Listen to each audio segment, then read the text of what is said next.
आज हम देखेंगे difference between SN2 and SN1 reaction. SN1 और SN2 के बीच में difference, okay, differentiation between SN2 and SN1 reaction जरा ध्यान से देखना है। ओके, तो नेम तो आप जान चुके हैं, it is a bimolecular nucleophilic substitution reaction. और ये कौन है? Unimolecular nucleophilic substitution reaction. Point number 1 ध्यान में रखने का, मैं पूछूंगा आपसे, ठीक है। Point number 2, rate is directly proportional to substrate as well as reagent, दोनों पे डिपेंड है ये, reagent एंड substrate, शॉर्ट में लिखा है मैंने, ठीक है। यहां पर जो सेकेंड पॉइंट है वो है rate is directly proportional to only substrate, ये सिर्फ सबस्ट्रेट पे डिपेंड करता है rate of reaction. Third point हमने देखा, it is a one step reaction. कौन सा ये? One step reaction. तो ये कौन है? Two step reaction.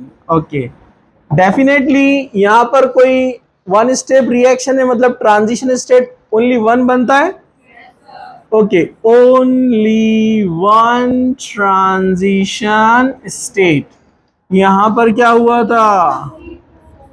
To transition states. Okay, definitely यहां ट्रांजिशन स्टेट एक ही है, एक ही स्टेप रिएक्शन है, इसलिए यहाँ जो इंटरमीडिएट बनता है बीच में, इंटरमीडिएट, ये जो इंटरमीडिएट बनता है, जनरली बहुत सारे कम बुक्स में इसको जो है फोकस किया है। ये जो इंटरमीडिएट बनता है ऐसे बनता था, याद है ना आपको? It is called carbonium ion. क्या बोलते हैं इसको? Carbonium ion. जनरली कार्बोकेटायन को लोग कार्बोनियम आयन समझते हैं, ऐसा नहीं है, ठीक है। और जो यहाँ पर बनता है कार्बोकेटायन, क्या बनता है ये? Carbocation.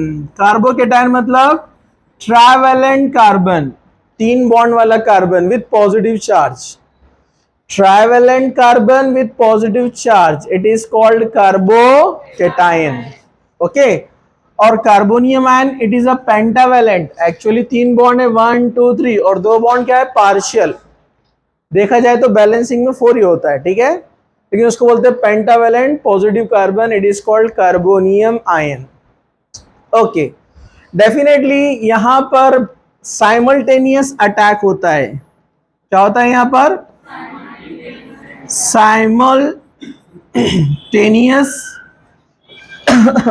Attack of reagent, simultaneous attack of reagent and removal of living group. Okay, simultaneous attack of reagent and removal of living group। OH minus आता है और धीरे धीरे Br जाता है, याद आया ना आपको? एक साथ होता है ये, ठीक है, एक साथ। चलो, यहां पर जो 6 पॉइंट है, इसमें फर्स्ट स्टेप में क्या तैयार होता है? Carbocation. So first carbocation is formed, carbocation is formed, then attack of reagent मतलब न्यूक्लियोफाइल टेक प्लेस। समझा? पहले कार्बोकेटायन बनेगा, लिविंग ग्रुप चला जाएगा, उसके बाद रिएजेंट अटैक करेगा, ये हमने देखा था, ठीक है। 6 पॉइंट हो गए। चलो 7 पॉइंट। ओके, दिस रिएक्शन, अच्छा इसमें बैक साइड अटैक होता है?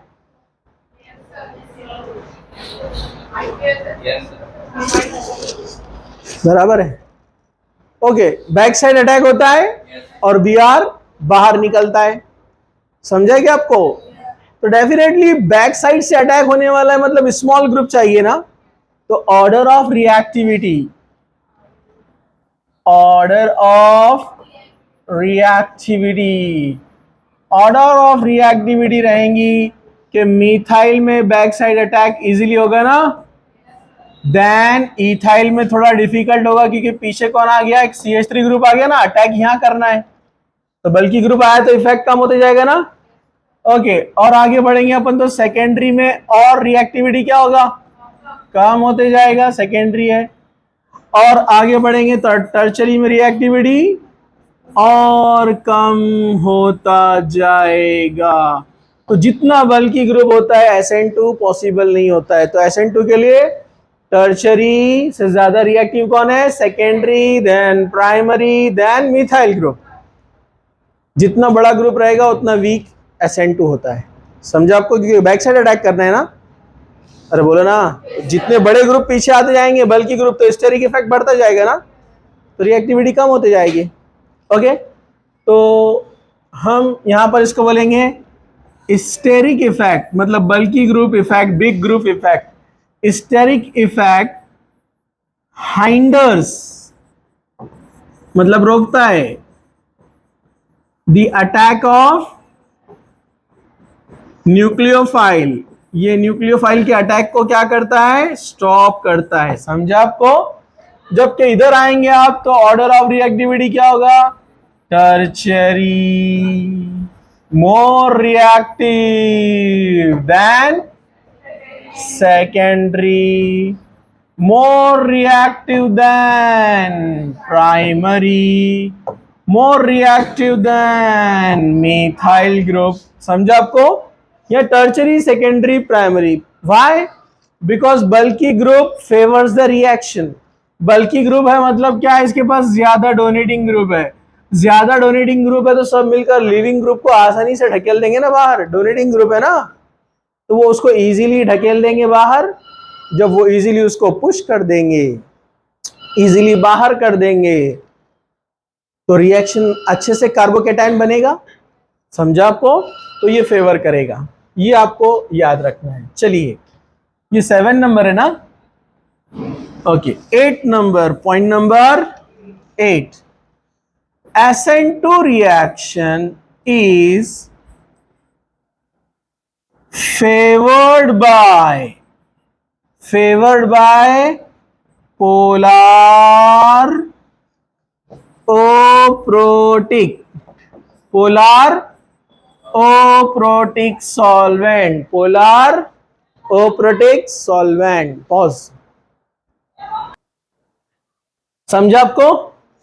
चलो यहां पर आ जाएंगे। SN1 reaction is favored by polar protic solvent। Polar protic जैसे H2O, C2H5OH एटसेट्रा। मतलब जो पोलार भी होना चाहिए, जैसे आप देखेंगे H2O पोलार है, ये पॉजिटिव, ये पॉजिटिव, ये निगेटिव। पोलार है ना नेचर, जहां निगेटिव पॉजिटिव चार्जेस तैयार होते हैं, पोलार। और प्रोटिक मतलब उसके पास ये प्रोटॉन है H+, इसको पोलार प्रोटिक बोलते हैं। अल्कोहल के पास भी है ना, CH3, CH2OH, ये भी पोलार है और प्रोटिक है। समझा आपको? तो ये फेवर करते हैं, ये क्या करते हैं, यहां से लिविंग ग्रुप को Br- वगैरह को निकालने में, अट्रैक्ट करने में पॉजिटिव पार्ट इसका हेल्प करेगा ना, प्रोटॉन। ठीक है, यहां पर पोलार ओ प्रोटिक है, मतलब पोलार तो रहेगा, जैसे DMS, dimethyl sulphonyl group, DMSO भी बोलते हैं इसको।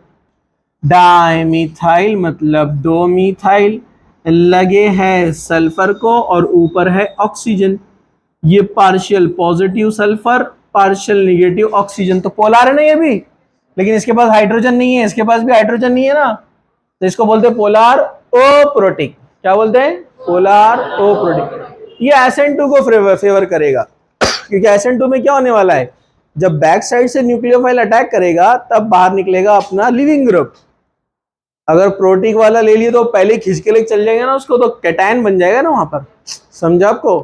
तो इसलिए यहां पर ये कंडीशन आपने ध्यान में रखना है। समझा क्या? समझा क्या? अब दोनों में डिफरेंसेस के साथ साथ एक कॉमन पॉइंट भी याद रखिए आप, जो लिविंग ग्रुप होता है, लिविंग ग्रुप, तो ये दोनों में कॉमन है। लिविंग ग्रुप यहां पर भी बहुत अच्छे से कौन जाएगा? I, then Br, then Cl, then F, क्योंकि जिसकी निगेटिविटी कम है, पोलराइजेशन ज्यादा है, वो आसानी से निकल जाता है। सेम ऑर्डर इधर भी वही रहने वाला है 9 नंबर पे, I, Br, Cl, F, यहां पर ये सेम रहने वाला है, नो प्रॉब्लम। समझा आपको? दोनों एक्सोथर्मिक रिएक्शन है। दोनों कौन है? एक्सोथर्मिक रिएक्शन, वो जो हमने एग्जाम्पल देखे वो वाले की बात चल रही है, ठीक है? एक्सोथर्मिक रिएक्शन, जो एग्जाम्पल हमने देखा है ब्रोमाइड का, methyl bromide and tertiary butyl bromide, exothermic reaction. Delta H negative था, आपने देखा उसके अंदर, ठीक है? ओके, तो अब यहां पर ये बेसिक आइडिया आपको आ गया। अब जब हम एग्जाम्पल में जाएंगे तो हम और डिटेल में कुछ चीजें देखने वाले हैं। तो सब लोग तैयार हैं? चलो हम आगे बढ़ते हैं। इसको स्टॉप कर दो।